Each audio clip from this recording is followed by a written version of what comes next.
जयपुर नामक एक छोटे से राज्य में एक गरीब लड़का लेकिन दिल से अमीर मजदूर किशोर अपनी पत्नी शारदा के साथ रहता था। किशोर अपनी गरीबी के बावजूद बेहद चतुर चालाक और बुद्धिमान व्यक्ति था। उसका दिल सच्चाई और ईमानदारी से भरा हुआ था। उसे अपनी सीमित परिस्थितियों में भी जीवन जीने की कला बखूबी आती थी। चाहे घर में साधन कम हो, परंतु उसका जीवन संतोष और सुख की छांव में बसा रहता था। एक दिन शाम के समय जब शारदा अपने पुराने कपड़ों से बर्तन साफ कर रही थी, उसने हल्की मुस्कान के साथ कहा, सुनिए जी, आज मेरा दिल बेसन के लड्डू खाने को कर रहा है। बचपन से ही यह मेरी कमजोरी रही है, परंतु देखो ना, घर में ना तो बेसन है, ना घी है, ना ही गुड़ है। क्या आप कुछ उपाय कर सकते हैं?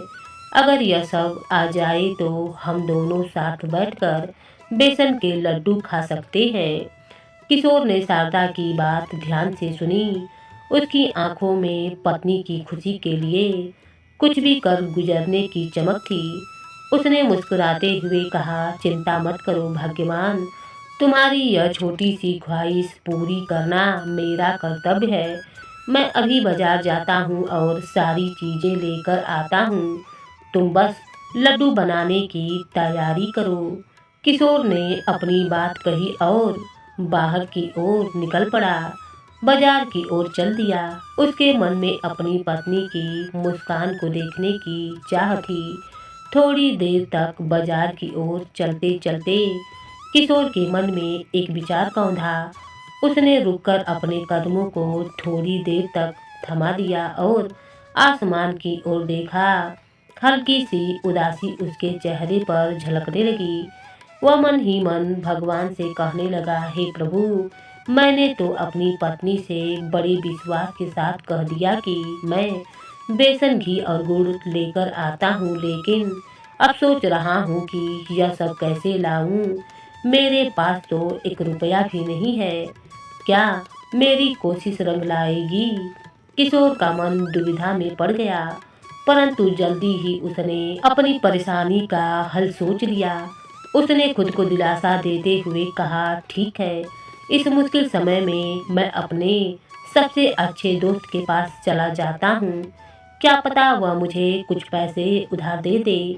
वह तो हमेशा मदद के लिए तैयार रहता है। अपने इस विचार से उत्साहित होकर किशोर ने अपने कदम तेज कर दिए। रास्ते में वह यही सोचकर मुस्कुरा उठा, दोस्तों का तो यही काम होता है, एक दूसरे का सहारा बनना। अगर आज मैं उसकी मदद लूँगा तो कल उसे मेरी ज़रूरत पड़ेगी और मैं ज़रूर उसका साथ दूँगा। उसके मन में आशा की एक किरण जागी और वह तेजी से अपने मित्र के घर की ओर बढ़ने लगा। सूरज ढलने को था, परंतु किशोर की उम्मीदें और मजबूत होती जा रही थीं। रास्ते में पक्षियों का कलरव, पत्तों की सरसराहट और हल्की ठंडी हवा मानो उसकी हिम्मत बढ़ा रही थी। थोड़ी देर के बाद वह अपने दोस्त के दरवाजे पर पहुंच गया। किशोर ने जैसे ही अपने दोस्त मोहन के दरवाजे पर दस्तक दी, मोहन तुरंत बाहर आया और उसे देखकर प्रसन्नता से बोला, अरे मित्र किशोर, तुम आओ आओ आओ, बड़ा ही अच्छा किया जो आए। बताओ क्या हालचाल है और भाभी जी कैसी हैं?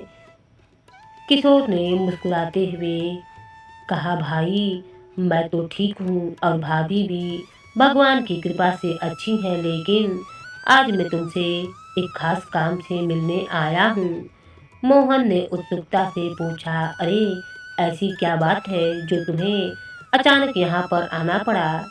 किशोर ने थोड़ी झिझक के साथ कहा, भाई बात यह है कि मुझे आज कुछ रुपयों की सख्त ज़रूरत आन पड़ी है। घर में कुछ सामान लाना है, लेकिन मेरी जेब खाली है। सोचा तुमसे थोड़ा मदद मांग लूँ। तुम्हें जितना जल्द हो सके पैसे लौटा दूंगा। बस आज के लिए उधार चाहिए था। किशोर की ईमानदारी और सादगी उसके चेहरे से झलक रही थी, परंतु मोहन के मन में हलचल मच गई। वह अंदर से थोड़ा असमंजस में था। उसने मन ही मन सोचा, किशोर गरीब आदमी है, भला यह मेरे पैसे कैसे चुकाएगा। इसे अगर उधार दे भी दिया तो वापस मिलने की उम्मीद करना तो बेकार ही होगा। क्या पता मेरे पैसे कभी लौटाने भी न आए। यही सोचकर मोहन ने कुछ क्षण के बाद एक लंबी सांस ली और किशोर से बोला, भाई तुम बड़े ही मुश्किल वक्त पर मेरे पास आए हो। मैं तुम्हारी मदद करना चाहता हूँ, लेकिन मेरी हालत भी इन दिनों कुछ खास अच्छी नहीं है। खेतों की फसल अभी पककर तैयार भी नहीं हुई है और घर में भी एक पैसा नहीं बचा हुआ है। सच कहूँ तो मैं भी तुम्हारी ही तरह गरीब हूँ। मोहन ने थोड़ी उदासी के साथ अपनी बात जारी रखी। आज तो तुम्हारी भाभी का भी मन कुछ मीठा खाने को हो रहा था, परंतु क्या करूँ, घर में एक कौड़ी भी नहीं है जो बाजार जाकर कुछ ला सकूँ। बस मैं भी फसल पकने का इंतजार कर रहा हूँ, तब तक हमारी हालत में थोड़ा सुधार आ सकता है। किशोर ने मोहन की बात सुनकर अपनी नजरें झुका ली। उसकी आंखों में पश्चाताप का भाव था। उसने नम्रता से कहा, भाई मुझे माफ करना, मुझे नहीं पता था कि तुम्हारी हालत भी ऐसी है। मैं तुम्हारे पास मदद की आस लेकर आया था, लेकिन अनजाने में तुम्हें परेशानी में डाल दिया। मुझे अफसोस है कि मैंने तुम्हें तकलीफ दी। मोहन किशोर की ईमानदारी और विनम्रता को देखकर थोड़ी देर चुप रहा, लेकिन तभी अंदर से उसकी पत्नी की मधुर आवाज आई, सुनिए, खीर बनकर तैयार है, ठंडी होने से पहले आकर खा लीजिए। मोहन ने जैसे ही अपनी पत्नी की आवाज़ सुनी, वह एक पल के लिए हड़बड़ा गया। वह समझ नहीं पा रहा था कि इस परिस्थिति में क्या कहे, लेकिन उसने तुरंत खुद को संभालते हुए किशोर की ओर मुड़कर हल्के मुस्कुराते हुए कहा, अरे किशोर, लगता है मेरी पत्नी ने खिचड़ी बना ली है, लेकिन सच कहूँ तो यह खिचड़ी भी इतनी कम है कि शायद हमारा पेट भी पूरी तरीके से ना भर पाए, परंतु क्या करें, मजबूरी है, आधे पेट खाकर ही संतोष करना पड़ेगा। किशोर ने मोहन की बात सुनी और उसकी आवाज़ में छिपी बेबसी को महसूस किया। फिर भी उसने सकारात्मक बनाए रखते हुए कहा, भाई चिंता मत करो, एक दिन हमारे भी अच्छे दिन जरूर आएंगे। यही गरीबी हमें मदद करने और संतोष करना भी सिखाती है। मैं चलता हूँ, तुम्हारी खिचड़ी ठंडी हो जाएगी, पहले तुम खा लो। भाभी को भी मेरा प्रणाम कहना। किशोर ने मोहन से विदा ली। मोहन के घर से निकलने के बाद किशोर चुपचाप आगे बढ़ता गया, लेकिन उसके मन में विचारों का तूफान उमड़ने लगा। चलते चलते उसने धीरे धीरे सोचना शुरू किया। मोहन ने कहा कि उसके पास कुछ भी नहीं है, लेकिन मुझे यकीन नहीं हो रहा है। उसके घर से तो मीठे पकवान की खुशबू आ ही रही थी। शायद उसकी पत्नी ने खीर बनाई है। फिर उसने ऐसा क्यों कहा? क्या वह सच में मेरी मदद नहीं करना चाहता था? इन्हीं ख्यालों ने किशोर के मन को बेचैन कर दिया। वह अपनी उदासी के साथ आगे बढ़ता रहा। उसकी चाल धीमी पड़ गई और वह बार बार अपने खाली हाथों को देखता। क्या गरीबी इतनी बड़ी दीवार बन जाती है कि एक मित्र भी मदद करने से कतराने लगता है? उसने खुद से सवाल किया, लेकिन इस बेचैनी से अधिक उसे अपनी पत्नी की इच्छा की चिंता सता रही थी। शारदा ने बड़े मन से लड्डू खाने की बात की थी और किशोर को उसका वह उत्साह याद आ रहा था। उसने गहरी सांस लेते हुए सोचा, मैंने उसे वादा तो किया था कि मैं बेसन घी और गुड़ लेकर आऊँगा। वह कितनी खुश होगी, लेकिन अब मैं उसके सामने खाली हाथ कैसे लौटूं? उसकी उम्मीदें कैसे टूटने दूं? रास्ते में हर दुकान, हर गुजरने वाला आदमी उसे एक समाधान की तरह नजर आने लगा, लेकिन उसके पास पैसे ना होने की सच्चाई बार बार उसे निराश कर रही थी। उसने मन ही मन प्रार्थना की, है ईश्वर, कोई राह दिखाओ, मैं शारदा को मायूस नहीं देख सकता हूँ। उसकी छोटी सी खुशी के लिए मुझे कुछ तो करना ही होगा। किशोर अनमने भाव से चलते चलते एक रास्ते पर पहुंचा, जहां उसकी नजर एक भव्य हवेली पर पड़ी। हवेली को सुंदर रोशनी और फूलों से सजाया गया था, जैसे किसी बड़े उत्सव की तैयारी हो रही थी। सजावट इतनी भव्य थी कि किशोर का ध्यान बरबस ही उसकी ओर खिंचा गया। उसने एक पल के लिए रुककर उस नजारे को देखा और उसके मन में जिज्ञासा उठी। उसी समय सड़क से एक आदमी गुजर रहा था। किशोर ने उसे रोकते हुए कहा, भाई साहब, यह किसकी हवेली है और यहाँ इतनी सजावट क्यों हो रखी है? क्या कोई खास अवसर है? वह आदमी मुस्कुराते हुए बोला, अरे भाई, लगता है कि तुम नए आए हो। जो तुम्हें नहीं पता, यह इस नगर के ठाकुर साहब की हवेली है। उनके यहाँ इन दिनों बहुत ही खुशी का माहौल है। उनके बेटे की सगाई हुई है और इसी खुशी में यह भव्य आयोजन हो रहा है।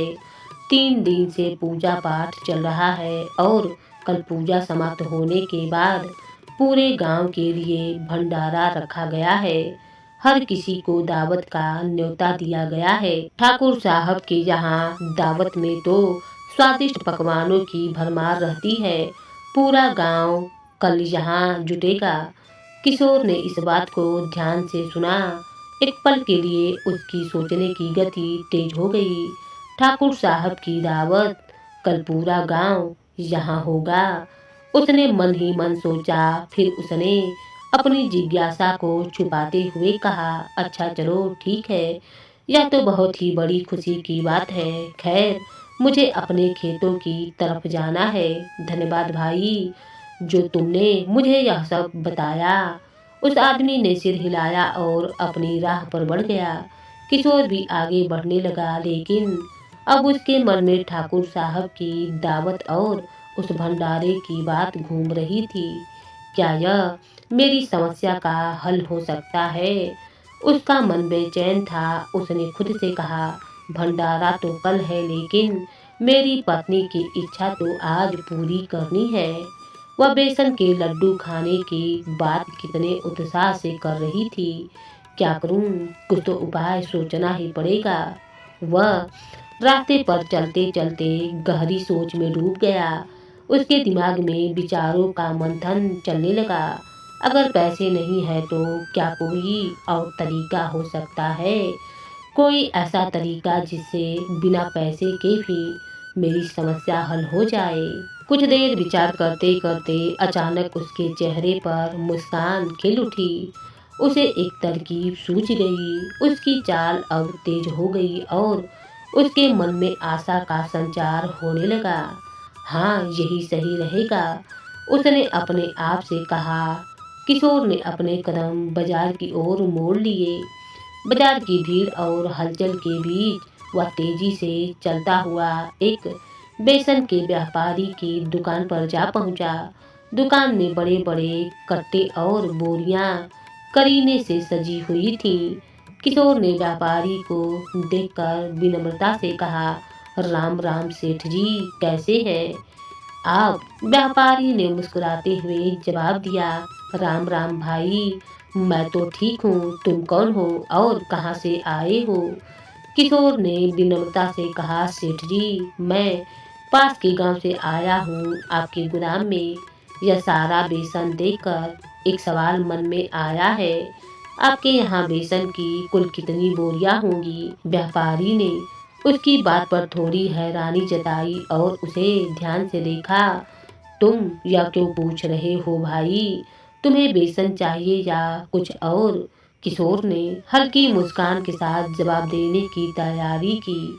उसके दिमाग में अपनी तरकीब को सफल बनाने का पूरा खाका तैयार था। अब अपने मन की बात को संभालते हुए उसने मन ही मन सोचा। उसकी आंखों में आत्मविश्वास की चमक थी मानो वह जानता था कि वह अपने उद्देश्य को पूरा करके ही रहेगा। किशोर ने आत्मविश्वास भरे स्वर में कहा, सेठ जी, मैं ठाकुर साहब की हवेली से आया हूँ। आपको तो पता ही होगा, उनके बेटे की सगाई हुई है और इसी खुशी में कल पूरे गांव के भंडारे का आयोजन किया जा रहा है। ठाकुर साहब ने ही मुझे यहाँ पर भेजा है। सेठ जी ने उसकी बात सुनते ही प्रसन्न होकर कहा, अच्छा अच्छा, ठाकुर साहब के बेटे की सगाई हुई है, यह तो बड़ी ही खुशी की बात है। हमारी तरफ से उन्हें बधाई जरूर देना। तो बताइए, ठाकुर साहब को कितनी बोरियां चाहिए? किशोर ने थोड़ा ठहरते हुए, जैसे सोचते हुए जवाब दिया, यह तो मुझे पता नहीं सेठ जी। ठाकुर साहब ने बस इतना कहा है कि पहले आपके गोदाम की जांच कर लूं और देख लूं कि कितनी बोरियां उपलब्ध हैं। साथ ही उन्होंने यह भी कहा है कि थोड़ा सा बेसन नमूने के तौर पर लेकर आना, ताकि भंडारे में बनाने वाले पकवानों के लिए सही गुणवत्ता का अंदाजा लगाया जा सके। सेठ जी ने किशोर की बात सुनते ही बड़े ही आत्मविश्वास से कहा, देखो भाई, अपना काम तो ऐसा है कि एक तरफ से बोरियां खरीदते हैं और दूसरी तरफ से दुकानदारों को बेच देते हैं। लेकिन हाँ, अभी अपने गोदाम में कम से कम 50 से 60 बोरियां तो पड़ी ही होंगी। मुझे लगता है कि इतने में ठाकुर साहब का काम आराम से हो ही जाएगा। किशोर ने सिर हिलाते हुए सहमति जताई और फिर कहा, सेठ जी, मुझे भी ऐसा ही लगता है। ठाकुर साहब आपकी इस जानकारी को जानकर बड़े ही खुश होंगे। सेठ जी ने थोड़ा मुस्कुराते हुए अपनी बात जारी रखी और जहाँ तक नमूने के तौर पर बेसन देने की बात है, तो वह तो मैं तुम्हें अभी दिलवा देता हूँ। आखिर ठाकुर साहब का काम है, कोई देरी कैसी हो सकती है। सेठ जी ने तुरंत अपने एक कर्मचारी को आवाज लगाई, अरे ओ राजू, सुन तो, जल्दी से पाव भर बेसन निकाल कर इस आदमी को दे दे। इन्हें नमूने के तौर पर लेकर जाना है। ठाकुर साहब को दिखाएगा और बताएगा कि बेसन की गुणवत्ता कैसी है। जल्दी कर राजू। राजू ने तुरंत आदेश का पालन किया और साफ सुथरी थैली में पाव भर बेसन भरकर किशोर को सौंप दिया। सेठ जी ने बेसन का पैकेट किशोर को थमाते हुए कहा, लो भाई, इसे लेकर जाओ और ठाकुर साहब को मेरा प्रणाम कहना। अगर कोई और मदद चाहिए हो तो मुझे बताना। किशोर ने आदर पूर्वक सेठ जी का धन्यवाद किया और नमूने का बेसन लेकर वहां से निकल पड़ा। उसका मन हल्का और खुश था। उसने सोचा, बिना पैसे के सिर्फ अपनी चतुराई से यह काम पूरा कर लिया। अब शारदा के चेहरे पर वह खुशी देखने को मिलेगी जिसकी मैंने कल्पना की थी। जैसे ही वह बाजार से बाहर निकला, उसकी चाल तेज हो गई। उसकी आंखों में एक चमक थी और मन में संतोष का एहसास। बेसन की थैली को कसकर पकड़ते हुए किशोर चलता हुआ एक घी के व्यापारी की दुकान पर जा पहुंचा। वहां की रंग बिरंगी दुकान और घी के बड़े बड़े पीपे देखकर उसके चेहरे पर हल्की मुस्कान उभर आई। उसने ठहर कर सेठ जी को विनम्रता से प्रणाम किया। राम राम सेठ जी। सेठ जी ने अपनी मूंछों को ताव देते हुए जवाब दिया, राम राम भाई, कहो क्या काम है। किशोर ने थोड़ा झिझकते हुए कहा, सेठ जी, क्या आपके पास 60 पीपे घी के होंगे? सेठ जी ने हंसते हुए कहा, 60 क्यों, पूरे 100 पीपे हैं। लेकिन पहले यह तो बताओ, तुम आए कहाँ से हो और किसने तुम्हें भेजा है? किशोर ने तुरंत जवाब दिया, गांव के ठाकुर साहब ने भेजा है। कल गांव में बड़ा भंडारा आयोजित हो रहा है, तो उन्होंने पूछा था कि आपके यहाँ से घी मिल सकता है। परंतु सेठ जी, ठाकुर साहब कहते हैं कि पहले खुले घी का थोड़ा सा नमूना देखना चाहेंगे। यह सुनकर सेठ जी का चेहरा अचानक गंभीर हो गया और बोले, अरे भाई, कल जो मेरे यहाँ से घी गया था वह क्या मिलावटी था? ठाकुर साहब को जाकर साफ साफ कह दो, लेना है तो ले ले, नहीं लेना है तो ना ले, परंतु मेरे घी का नमूना लेने की बात दोबारा मत करना। सेठ जी कड़क आवाज और आत्मविश्वास से जवाब देने लगे। किशोर को हक्का बक्का कर दिया। वह समझ गया कि यहाँ और बात करने का कोई मतलब नहीं है। चुपचाप सिर झुकाकर उसने दुकान से बाहर का रुख किया। मन ही मन सोचते हुए, यह सेठ तो बड़ा गुस्सैल निकला। उस नगर में घी के और भी व्यापारी थे। सेठ जी की कड़क बात सुनने के बाद भी किशोर ने हार नहीं मानी। उसने ठान लिया कि वह अपनी जिम्मेदारी पूरी करेगा। कुछ ही देर के बाद वह एक और घी के व्यापारी की दुकान पर पहुंचा। वहां के चमचमाते घड़े और सुव्यवस्थित दुकान को देखकर उसका मन थोड़ा हल्का हुआ। उसने दुकान में खड़े व्यापारी को झुककर प्रणाम किया और अपनी बात शुरू की। राम राम सेठ जी, मैं गांव के ठाकुर साहब की तरफ से आया हूँ। वे कल बड़े भंडारे का आयोजन कर रहे हैं और उसके लिए घी की आवश्यकता है, लेकिन उन्होंने कहा है कि पहले नमूने के तौर पर थोड़ा सा घी देखना चाहेंगे। व्यापारी ने किशोर की बात ध्यान से सुनी और मुस्कुराते हुए बोले, अरे भाई, ठाकुर साहब ने हमें याद किया है, यह तो बड़े ही गर्व की बात है। तुम बिल्कुल भी चिंता मत करो, नमूने के तौर पर अभी तुम्हें घी दे देता हूँ। व्यापारी ने जल्दी से एक चमचमाती केतली में घी भरा और किशोर को थमा दिया और कहा, यह लो भाई, ठाकुर साहब से कहना कि हमारी ओर से सेवा का सौभाग्य मिला है तो खुशी होगी। किशोर व्यापारी की सहृदयता देखकर बहुत ही प्रसन्न हुआ।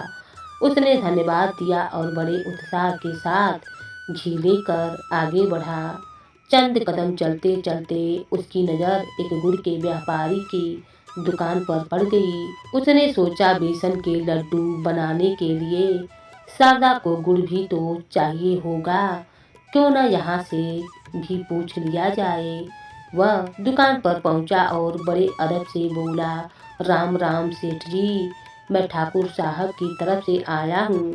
भंडारे के लिए गुड़ की आवश्यकता है, लेकिन उन्होंने कहा है कि पहले नमूने के तौर पर थोड़ा सा गुड़ देखना चाहेंगे। गुड़ के व्यापारी ने किशोर की बात सुनी और खुश होकर कहा, वाह, ठाकुर साहब का नाम लिया है तो हमारा गुड़ जरूर पसंद आएगा।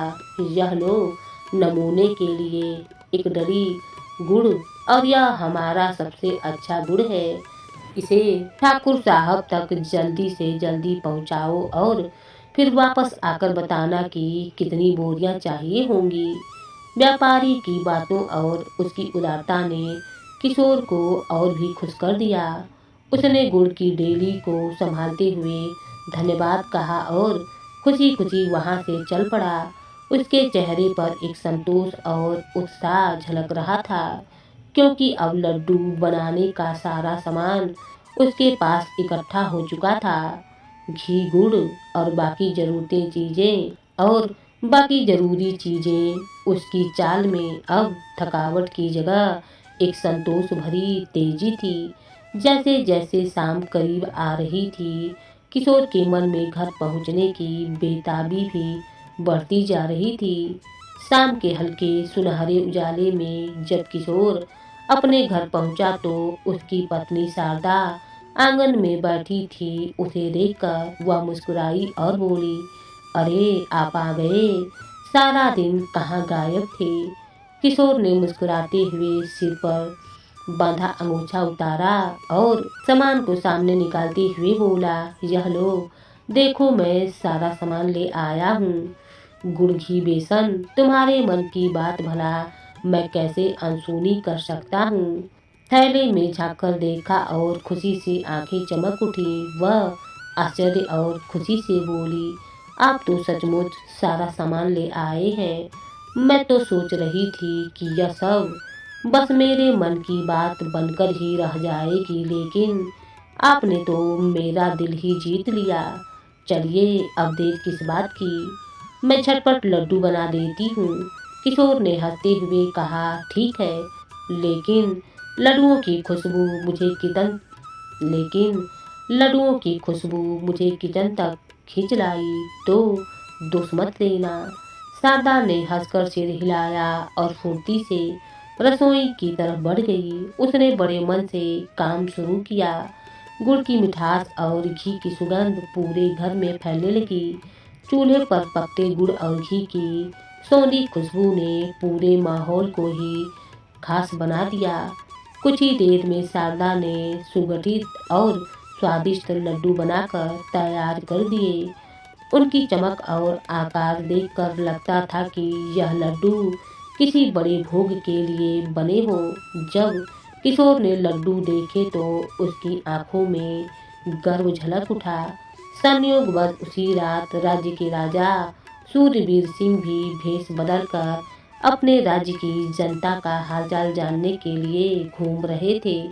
एक साधारण ग्रामीण की वेशभूषा में वे गांव की पगडंडियों पर चल रहे थे।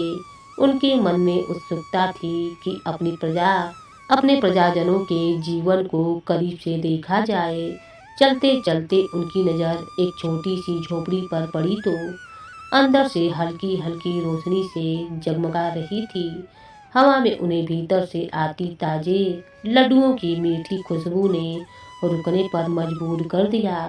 जैसे ही राजा झोपड़ी के पास पहुंचे, उन्होंने अंदर से बातचीत की धीमी आवाज़ सुनी। यह किशोर और उसकी पत्नी शारदा की आवाज़ थी। राजा ने जिज्ञासावश रुककर सुनना शुरू किया। किशोर की गंभीर आवाज़ आई, तुमने लड्डू तो बहुत ही अच्छे बना दिए हैं, लेकिन हम इन लड्डुओं को अभी नहीं खाएंगे। शारदा पास ही बैठी थी, आश्चर्य से बोली, अरे यह क्या बात हुई? अभी नहीं खाएंगे तो फिर कब खाएंगे? आखिर इतनी मेहनत से बनाए हैं। किशोर ने थोड़ा मुस्कुराते हुए कहा, सुनो, तुम मेरी बात समझो। मेरा दोस्त मोहन, जिसे मैंने पैसे उधार देने के लिए कहा था, उसकी पत्नी की भी इच्छा थी कि वह कुछ मीठा खाए। अगर वह इस वक्त हमारे घर पर आ गया और उसने हमारे लड्डुओं की खुशबू सूंघ ली तो हमें मजबूरन अपने लड्डुओं में से कुछ उसे देना पड़ेगा, और अगर हमने उसे दे दिया तो हमारे हिस्से में क्या आएगा? मेरी सोच तो यही है कि जब मोहन आए तो उसे पता ही ना चले कि हमारे पास लड्डू है। फिर हम आराम से इन्हें बाद में खा सकते हैं। शारदा ने किशोर की बातों पर ठहर कर सोचा और फिर थोड़ा झुंझलाकर बोली, हे राम, अगर ऐसा है तो मैं घर में एक भी दीपक नहीं जलाऊंगा, ताकि किसी को पता ही न चले कि हम लड्डू खा रहे हैं। राजा सूर्यवीर सिंह यह पूरी बातचीत सुनकर मुस्कुरा उठे। उन्होंने मन ही मन सोचा, यह गांव वालों की सादगी और उनकी छोटी छोटी इच्छाएं ही तो हमारे राज्य की असली ताकत है। इस घर की खुशबूदार मिठाई और इनकी आत्मीयता ने मुझे छू लिया। किशोर ने शारदा की बात मान ली। दोनों ने झोपड़ी के कोने में रखा दीपक बुझा दिया और अंधेरे में ही बैठकर दोनों लड्डू खाने लगे। कमरे में सन्नाटा था, केवल लड्डुओं की मिठास और उनकी चुप्पी का साथ था। लेकिन उन्हें इस बात का बिल्कुल भी अंदाजा नहीं था कि बाहर खड़े राजा सूर्यवीर सिंह उनकी बात सुन रहे थे। राजा ने उनकी सरलता और चालाकी भरी मासूमियत पर मुस्कुराया और सोचा, इनके साथ बैठकर लड्डू खाने का अनुभव ही अनोखा होगा। राजा झोपड़ी के अंदर चुपचाप घुस गए और अंधेरे का फायदा उठाते हुए उनके पास जाकर बैठ गए। किशोर और शारदा को बिल्कुल भनक ना लगी कि कोई तीसरा व्यक्ति उनके साथ मौजूद है। राजा ने भी बिना कुछ कहे लड्डुओं पर हाथ साफ करना शुरू कर दिया। लड्डुओं की मिठास और सोधी सुगंध ने राजा का दिल भी जीत लिया। कुछ ही देर में किशोर को महसूस हुआ कि लड्डू बहुत तेजी से खत्म हो रहे हैं। वह हैरान होकर बोला, अरे भाग्यवान, हमारे लड्डू इतनी जल्दी कैसे खत्म हो गए? क्या तुमने सब खा लिए? शारदा ने झुंझलाकर कहा, मैंने तो मुश्किल से 2 ही लड्डू खाए हैं, बाकी तुम खा गए। किशोर ने सिर हिलाते हुए कहा, नहीं नहीं, मैंने भी कम ही खाए हैं, फिर यह कैसे खत्म हो गए हैं? इस पर शारदा ने झल्लाकर पास पड़ा दीपक जलाया। रोशनी में दोनों की नज़र अचानक तीसरे व्यक्ति पर पड़ी। वहाँ एक अजनबी आदमी बैठा था जो उनके साथ लड्डू खा रहा था। किशोर और शारदा दोनों स्तब्ध हो गए। किशोर हड़बड़ाकर बोला, अरे आप कौन हैं और हमारे लड्डुओं पर क्यों हाथ साफ कर रहे हैं? राजा सुरवीर सिंह ने हंसते हुए कहा, डरो मत भाई, मैं तुम्हारा मेहमान हूँ। सच कहूँ तो तुम्हारे लड्डुओं की खुशबू इतनी मनमोहक थी कि खुद को रोक नहीं सका और तुम्हारे साथ इन्हें खाकर मुझे बहुत खुशी हुई। इस अद्भुत मिठास के लिए तुम्हें धन्यवाद देना चाहता हूँ। लो, यह सोने के सिक्कों की पोटली मेरी तरफ से तुम्हारे लिए एक उपहार है। इसे खुशी के प्रतीक के रूप में रख लो। शारदा और किशोर एक दूसरे की ओर देख रहे थे।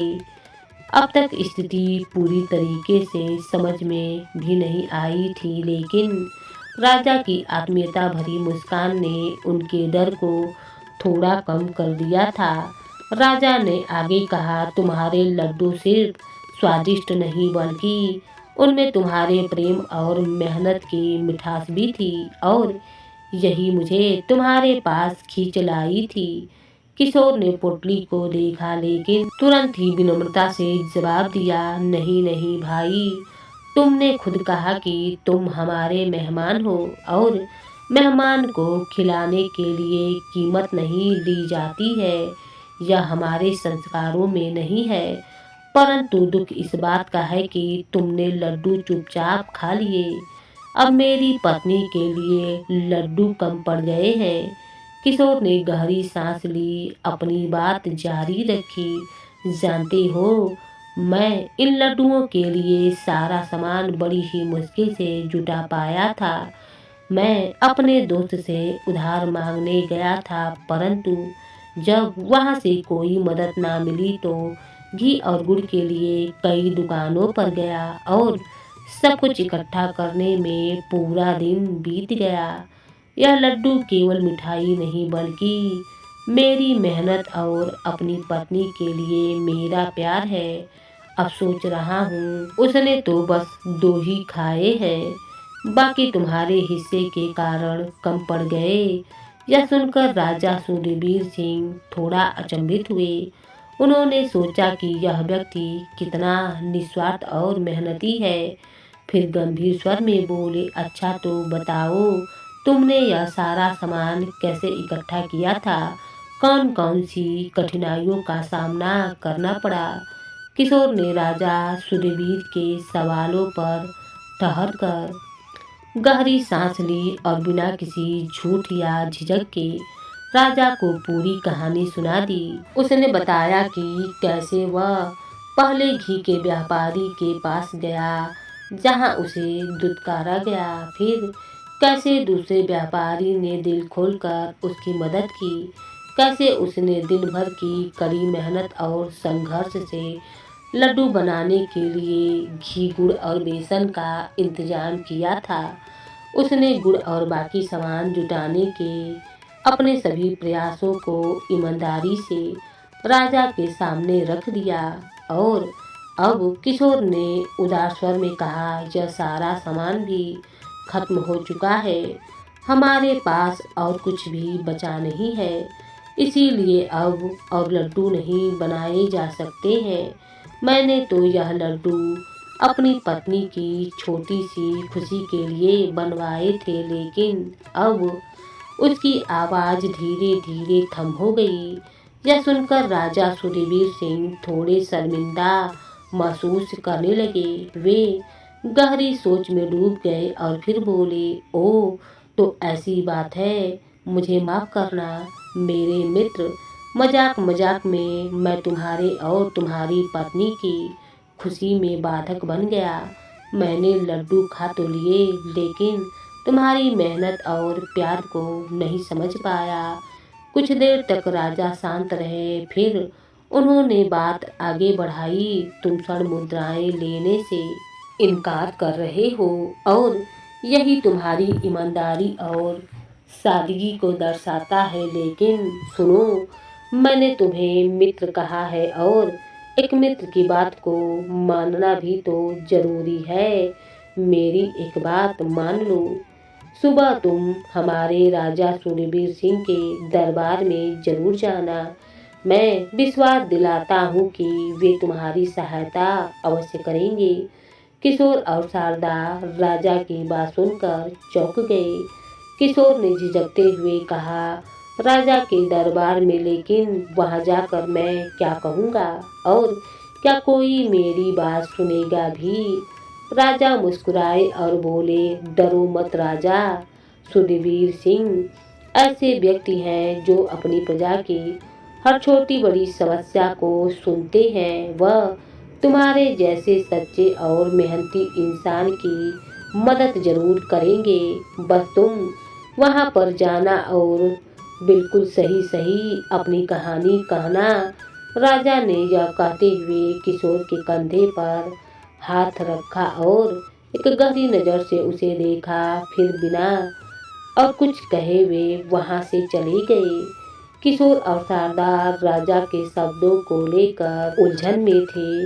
वे ये नहीं समझ पा रहे थे कि वह अजनबी कौन था जो इतनी आत्मीयता से बात कर रहा था, लेकिन उनकी बातों में ऐसा विश्वास झलक रहा था जिसने किशोर के मन में आशा की एक किरण जगा दी थी।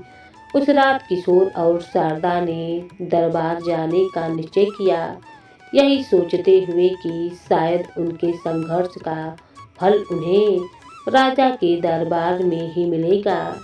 राजा सूरवीर सिंह अपनी बड़ी वाली मुलाकात के बाद महल लौट आए।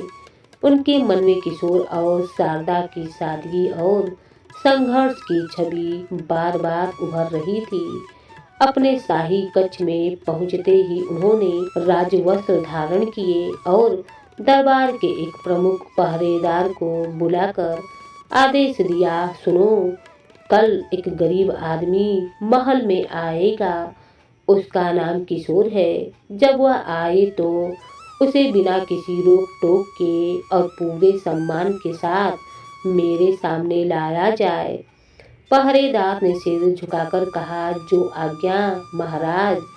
उस रात राजा चैन से सो न सके, क्योंकि उन्होंने अपने मन में ठान लिया कि वे किशोर की मदद करेंगे और उसकी मेहनत का उचित फल देंगे।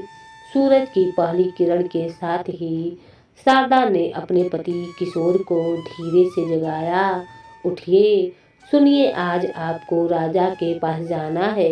किशोर ने नींद भरी आवाज में कहा, हाँ हाँ, मुझे पता है, लेकिन राजा के पास जाकर क्या होगा यह मुझे नहीं मालूम।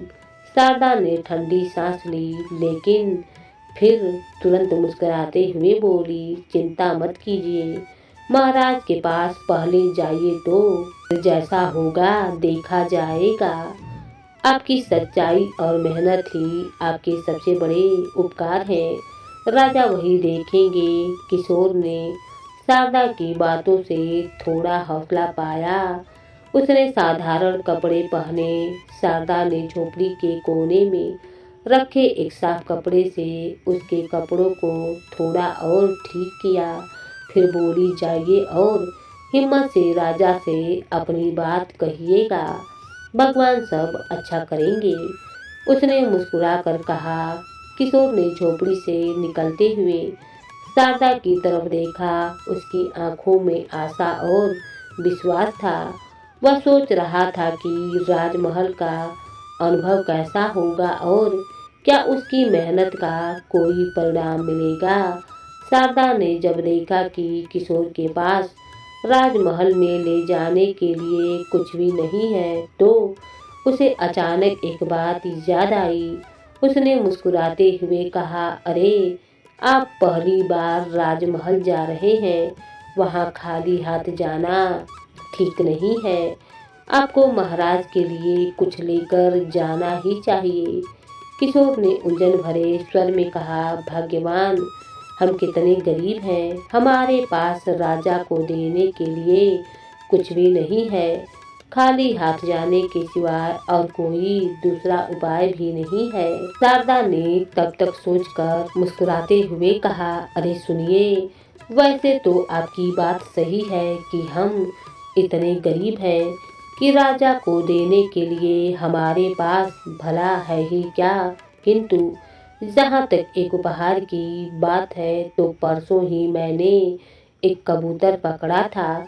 उसे पालतू बनाने का सोचा था ताकि दिन भर जब आप मजदूरी करने जाते हैं और मैं घर में अकेली रहती हूँ तो उसी कबूतर के साथ दिल बहला लिया करूँगी। लेकिन अब मुझे लगता है यही कबूतर महाराज को उपहार में देने के लिए सही रहेगा। आप इसे ही अपने साथ लेकर जाइए। किशोर ने पहले तो इनकार करना चाहा, भाग्यवान यह कबूतर तुम्हारा साथी है, इसे महाराज को देने की क्या जरूरत है। लेकिन शारदा ने दृढ़ता से कहा, आप चिंता मत कीजिए, मैं आपकी सफलता के लिए अपना यह साथी भी खुशी खुशी दे दूंगी। बस आप इसे लेकर जाइए। यह छोटा सा तोहफा महाराज को हमारी मेहनत और सादगी का प्रतीक दिखाएगा। किशोर ने आखिरकार शारदा की बात मान ली। उसने कबूतर को एक साफ झोले में रखा, शारदा से विदा ली, अपने कदमों को मजबूती दी और राजमहल की ओर चल पड़ा।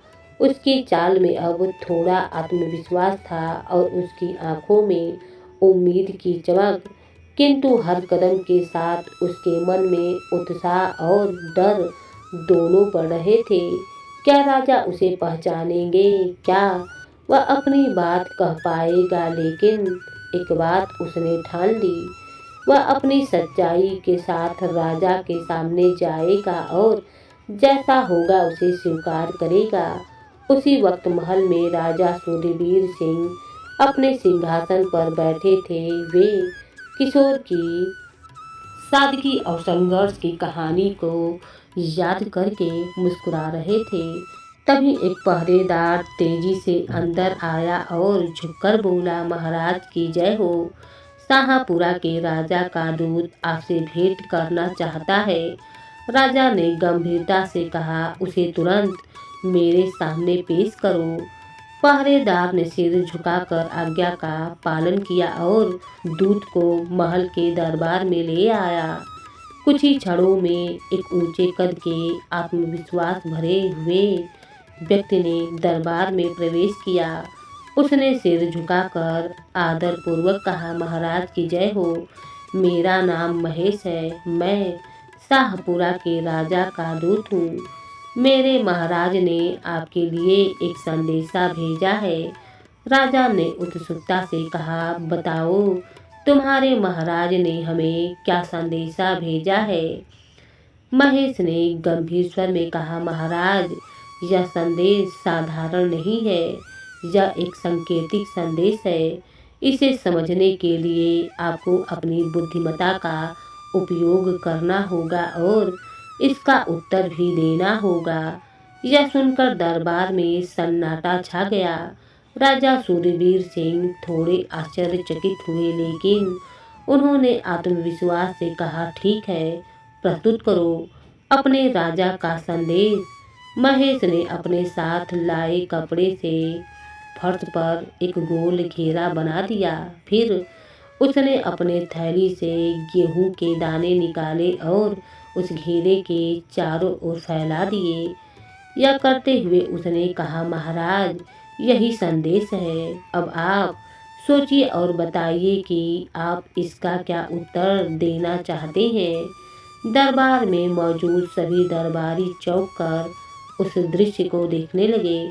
किसी को कुछ समझ में नहीं आ रहा था कि यह अजीबोगरीब संदेश क्या है। राजा सूर्यवीर सिंह भी उस गोल घेरे और गेहूं के दानों को ध्यान से देखने लगे। उनकी भ्रुकुटी तन गई। उनके मन में सवाल कौन गया। क्या इस घेरे का अर्थ शांति है या गेहूं के दाने किसी समस्या का संकेत कर रहे हैं। कुछ देर तक माहौल पूरी तरीके से गंभीर बना रहा। राजा ने मन ही मन सोचा, यह दूत हमें एक उलझन में डालने आया है। यह केवल एक खेल नहीं है बल्कि शाहपुरा के राजा की ओर से कोई गंभीर संदेश है। मुझे इसका उत्तर सोच समझकर देना होगा। उनकी आंखों में चिंता की गहराई और चेहरे पर गंभीरता की छाया स्पष्ट थी। वे मन ही मन खुद से बोले, लेकिन एक बात तो निश्चिंत है कि शाहपुरा राज्य, जो हमारे राज्य से 50 गुना अधिक शक्तिशाली और विशाल है, वहाँ के महान राजा भानु प्रताप के इस रहस्यमय संदेश का उत्तर हमें जल्दी से जल्दी ढूंढना होगा, क्योंकि राजा भानु प्रताप की प्रतिष्ठा और शक्ति को नज़रअंदाज करना किसी भी तरह सुरक्षित नहीं है। राजा ने गहरी सांस ली और अपने अंतर्मन में उत्तर खोजने लगे। दरबार में सभी की निगाहें राजा पर टिक गई थी, मानो वे उनके निर्णय का बेसब्री से इंतजार कर रहे हों। इधर किशोर कबूतर को लेकर राजमहल की ओर बढ़ रहा था। रास्ते भर वह सोचता जा रहा था कि क्या राजा उसके छोटे से तोहफे को स्वीकार करेंगे। उसके मन में कई सवाल थे। क्या यह कबूतर किसी काम का होगा? क्या राजा उसकी ईमानदारी और सादगी को समझ पाएंगे? राजमहल दूर से चमकता हुआ दिखाई दे रहा था। किशोर के लिए एक नई दुविधा थी। महल की भव्यता देखकर किशोर थोड़ा सहम गया, लेकिन शारदा की बातों को याद करते हुए उसने अपने कदम मजबूत किए। महल के गेट पर पहुंचकर उसने गहरी सांस ली और पहरेदार से कहा, मेरा नाम किशोर है, महाराज ने मुझे बुलाया है। पहरेदार तुरंत मुस्कुराया और झुककर बोला, आइए, महाराज ने आपके लिए विशेष आदेश दिए हैं। आपको बिना किसी रुकावट के अंदर ले जाया जाएगा। किशोर यह देखकर थोड़ा चकित हुआ, लेकिन अब उसे विश्वास हो चला कि कुछ अच्छा होने वाला है। उसने कबूतर से भरे झोले को कसकर पकड़ा और महल के भीतर प्रवेश किया। रात दरबार में सन्नाटा पसरा हुआ था। चारों ओर भय और चिंता का वातावरण था। तभी दरबार के विशाल द्वार खुले और किशोर भीतर प्रवेश किया। जैसे ही वह दरबार के बीचों बीच पहुंचा, राजा सिंहासन पर विराज रहे थे। राजा सूर्यवीर सिंह को देखकर वह तुरंत उन्हें पहचान गया। उसने विनम्रता से राजा सूर्यवीर सिंह को प्रणाम किया। राजा ने भी किशोर पर अपनी दृष्टि डाली और क्षण भर में ही उन्हें पहचान हो गई। किशोर भी उनको पहचान गया था। राजा मुस्कुराकर बोले, आओ मित्र, तुम्हारा राज दरबार में आगमन देखकर मन प्रसन्न हो गया। सच कहूँ तो तुम्हारे स्वागत सत्कार का कोई प्रबंधन न कर पाने का मुझे खेद है। शायद हम तुम्हारे आने की संभावना को भूल गए थे। किशोर राजा साहब के सहज और आत्मीय स्वभाव से अभिभूत हो गया। उसने हाथ जोड़कर कहा, महाराज, मैं तो आपका सेवक हूँ। मेरे लिए तो यही सबसे बड़ा सम्मान है कि मुझे आपके दर्शन का सौभाग्य प्राप्त हुआ। यह मेरी सबसे बड़ी खुशी है कि आप मुझे पहचान गए। परंतु मैं एक विनम्र क्षमा मांगना चाहता हूँ।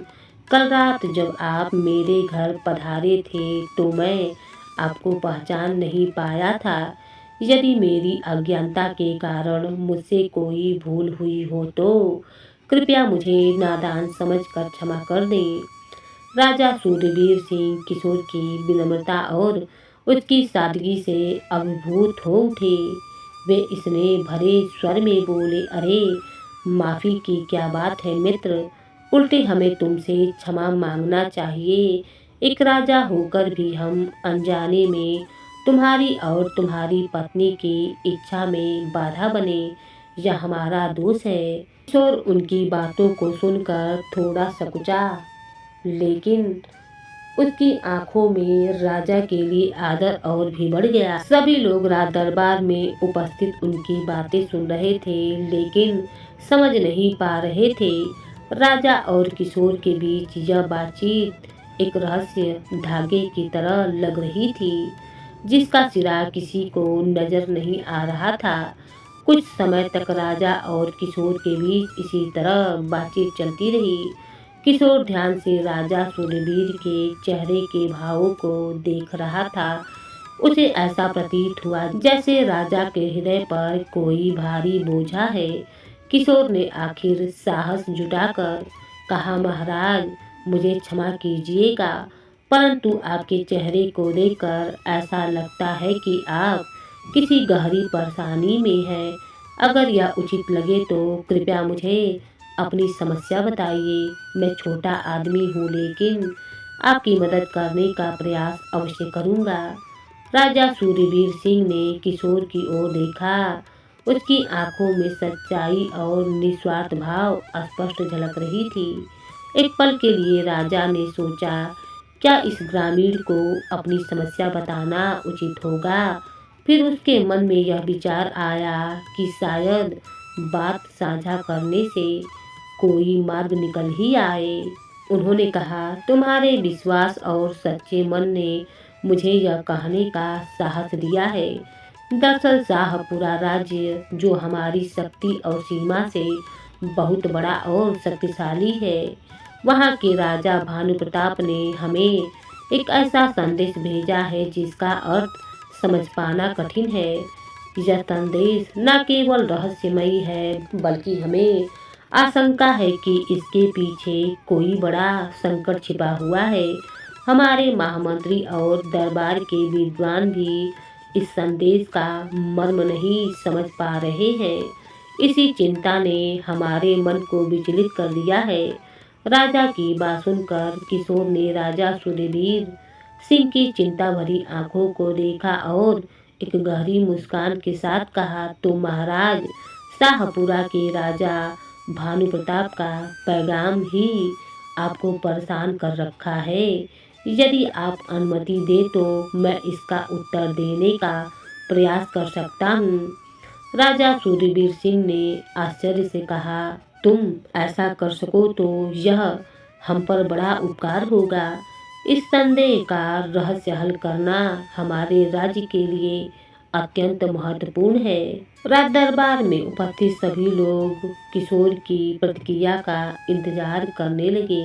तभी किशोर ने अपनी साधारण सी झोली में से कबूतर निकाला। दरबार में सभी लोग आश्चर्यचकित होकर उसे देखने लगे। कबूतर को हाथों में संभालते हुए किशोर बोला, महाराज, कभी कभी समस्याओं का उत्तर जटिल नहीं बल्कि अत्यंत सरल होता है। यही कहकर किशोर ने शाहपुरा के दूत द्वारा दरबार के केंद्र में बनाए गए उस छोटे गोले के बीच कबूतर को छोड़ दिया। पूरा दरबार सांस रोके यह दृश्य देख रहा था। कबूतर ने कुछ क्षण इधर उधर देखा और फिर उसने दाने चुगना शुरू कर दिया। वह अनाज के दानों को बड़े व्यवस्थित ढंग से चुनता रहा जब तक कि सारे दाने खत्म न हो गए। कबूतर ने अपना काम पूरा किया और शांत मुद्रा में एक ओर चला गया। इस अद्भुत दृश्य ने दरबार में उपस्थित सभी लोगों को चकित कर दिया। शाहपुरा से आए राजदूत, जो अब तक मौन थे, अचानक खड़े हुए। उन्होंने राजा सूर्यवीर सिंह की ओर झुककर कहा, धन्यवाद महाराज, हमें हमारे पैगाम का उत्तर मिल गया है। अब हमें लौटने की अनुमति दें। राजा और दरबार के सभी लोग हैरानी से राजदूत की बात सुन रहे थे। किशोर शांत खड़ा मुस्कुरा रहा था। राजदूत ने आगे कहा, हमारे राजा भानु प्रताप ने यह पैगाम इस बात की परीक्षा लेने के लिए भेजा था कि क्या आपके राज्य में समस्या का समाधान करने का विवेक और धैर्य है।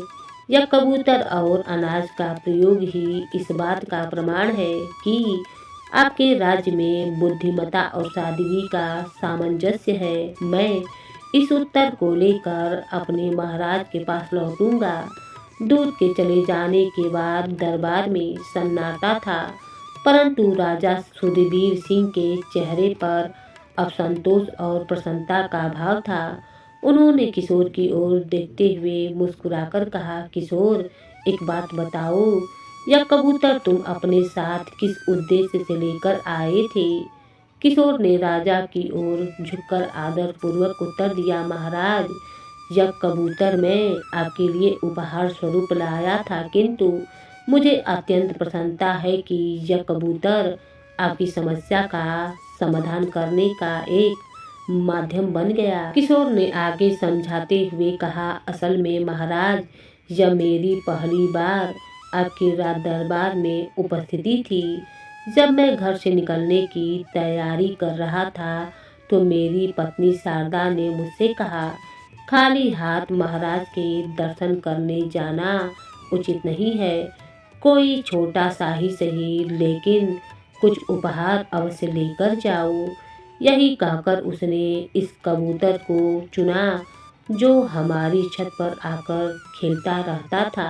मैंने सोचा मैं इसे आपको भेंट करूंगा, परंतु मैं यह नहीं जानता था कि यह कबूतर आज आपके लिए इतना महत्वपूर्ण साबित होगा। तब राजा सूर्यवीर सिंह ने कहा, तुम्हारा यह उपहार न केवल प्रतीकात्मक है, बल्कि यह साबित करता है कि किसी भी वस्तु का महत्व उसकी सरलता और उपयोगिता में निहित है। मैं इसे सहर्ष मान स्वीकार कर रहा हूँ। यह कबूतर अब हमारे राज्य की बुद्धिमत्ता और सौहार्द का प्रतीक होगा।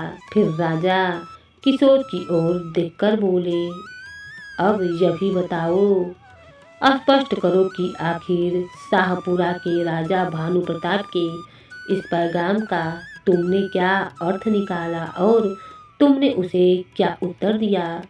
किशोर ने मुस्कुराते हुए कहा, महाराज, यह तो बहुत ही साधारण सी बात थी।